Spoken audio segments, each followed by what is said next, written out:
Vous savez, je me suis réveillée ce matin et j'entendais mon cœur tressaillir de joie. À la gloire de mon Père, de Almighty, de King. Et je me suis réveillée et dit, Père, il te rend fier. My God. Tu rentres dans Instagram, une armada de messages, des témoignages. Guys, nous sommes à 6305 témoignages.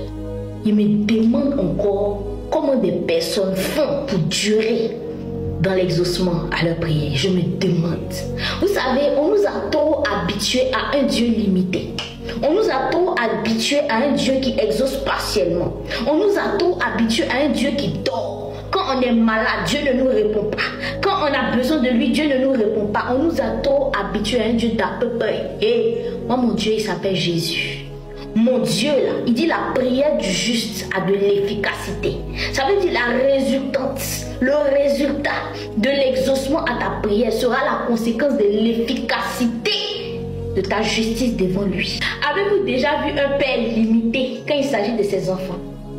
Avez-vous déjà vu de vos eyes, un père limité? Un lion qui ne rugit pas, une lionne qui ne rugit pas quand il s'agit de ses enfants.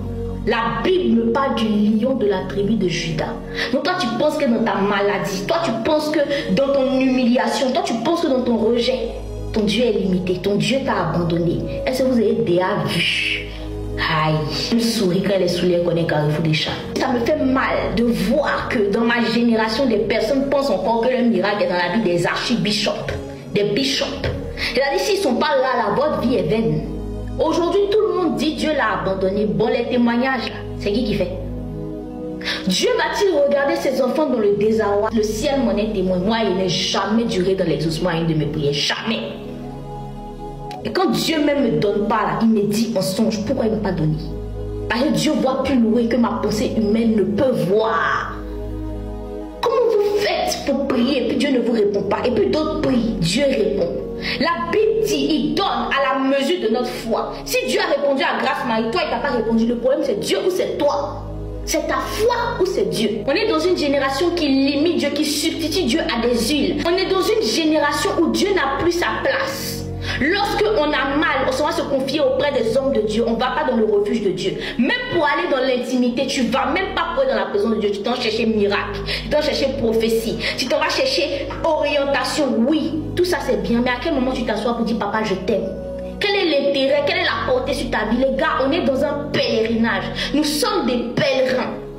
Le Seigneur dit, même si nous ne l'adorons pas, il va susciter des pierres pour l'adorer. Nous prions un Dieu vivant. Nous prions un Dieu capable. Nous avons la capacité de pouvoir le voir à travers ses œuvres. Parce que nous avons un Dieu qui se démontre.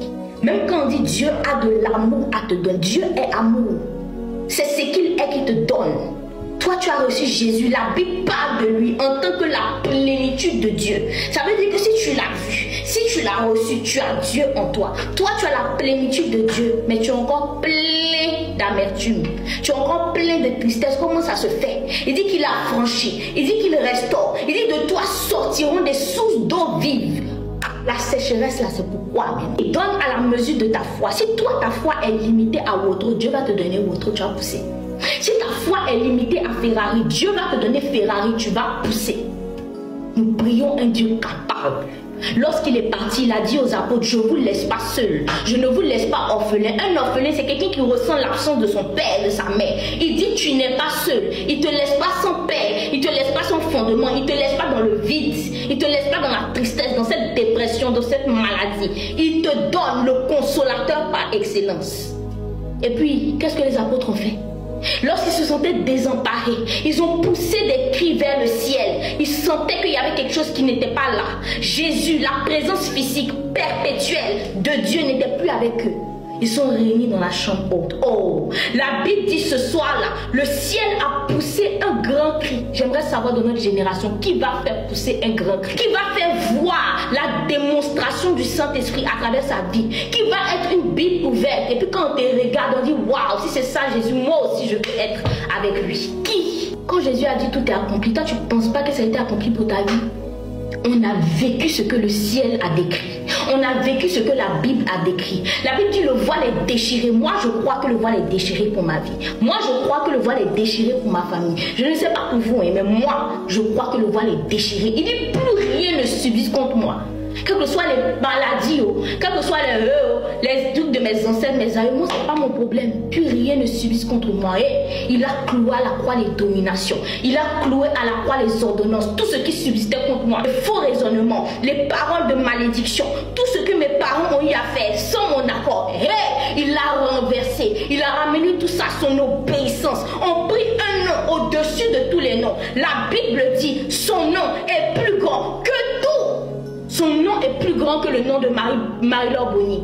Son nom est plus grand que le nom de Mohamed Sanogo. Son nom est plus grand que le nom de Marie-Laure Boni. Son nom est plus grand que le nom de Marcelo Tounassi. Et on parle du lion de la tribu de Juda. On dit tout genou, c'est-à-dire sur la terre, sous la terre, toute maladie, toute domination, toute prince de ce monde, tout décret fléchi devant son nom. Ça me révolte un peu, quoi. Mon grâce Marie, tu as prié pour moi, j'ai reçu le don de la guérison. Et puis, je vois, tu es couché. Des extrémités de la terre, de Jérusalem jusqu'à la Samarie, les malades pleurent. Les hôpitaux sont là. On a le CHU de Cocody. Vous tous, vous m'avez félicité. Oh, grâce à passé dans les hôpitaux, elle a imposé les mains aux gens. Oh, il y a des malades qui ont été guéris. Vous m'avez félicité. Bravo à vous. Maintenant, qui a décidé d'aller faire comme? Qui a décidé de se lever? On vous parle de Covid, on vous parle de fièvre typhoïde, on vous parle de personnes qui sont dans la dépression, qui se lancent dans des ponts. Il y a me blesser. On vous parle des gens qui sont épais de la tête. Il y a des personnes qui ont des problèmes spirituels, ils ont besoin de Jésus. Puis vous êtes là. Oh, j'ai le don de guérison. Mais montre. Je suis désolée, mais le Seigneur a dit, nous ferons comme lui et plus que lui. Vous êtes étonnés quand les gens peuvent ressusciter des morts par la puissance de Jésus. Vous êtes étonnés qu'on part dans les hôpitaux, on dit que quelqu'un a cancer, on finit de prier pour elle, le médecin est étonné, mais la personne n'a plus cancer. Vous êtes étonnés pourquoi? Vous vivez sur quelle planète? Vous vivez dans quel monde? C'est aujourd'hui que vous avez entendu parler de Jésus? C'est aujourd'hui que vous avez entendu le nom précieux de mon Père? Vous limitez Dieu et puis vous ne l'expérimentez pas et puis c'est vous encore vous pleurez. Je veux qu'à travers des vidéos, des personnes décident de se lever et arrêtent de substituer Dieu à des personnes. Ton miracle n'est pas dans la main d'un bishop, ton miracle n'est pas dans la main d'un prophète, d'un pasteur, ton miracle n'est pas dans la main du religieux, d'un prêtre. Ton miracle est dans ta foi. C'est à toi de l'activer ou non. Moi aujourd'hui j'aimerais dire à quelqu'un que la solution de chacun de vos problèmes c'est Jésus. Il ne va pas te laisser crier à lui sans se faire entendre. Si tu n'as pas établi de barrière entre lui et toi, c'est pas possible. C'est pas le Dieu que moi je sers en tout cas. Le Seigneur me disait qu'on dort trop. Il y a des personnes là, il doit aller très loin avec vous, mais vous dormiez. S'il vous plaît, prenez affaire de Dieu là au sérieux.